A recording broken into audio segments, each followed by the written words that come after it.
In this video, I'll be explaining Poiyomi's UV Tile Discard. This feature allows us to, well, just like the name states, discard UV tiles on a material. As you can see from the table reference, this allows us up to 16 different objects that we can toggle on and off. So back in Blender, we're going to configure our UV viewport to display the tiles that we'll set up for our UV tile discard. We only need 2 and 2 for the objects we're toggling on and off. So first, I'm going to make sure that we keep all of the overlapping islands on top of one another, and I'm going to move each material to its own separate quadrant.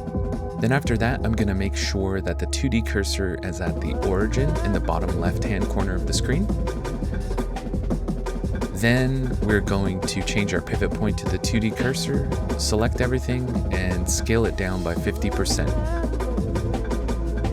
Now this next part, I like to assign each toggleable object to a vertex group so that I can easily select them after baking and moving them to their respective UV tiles for the UV tile discard.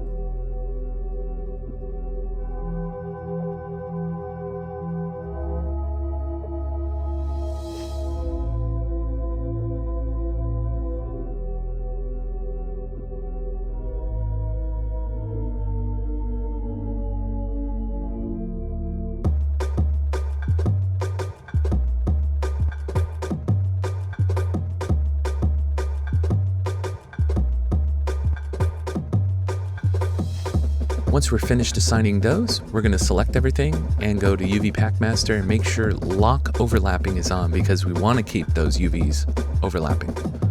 So we'll pack another time, and that looks like a pretty good pack to me. And then for the final step, we're just going to make sure we shift over all of the overlapped islands one tile so that they don't bake on top of each other. And we're ready for the next step.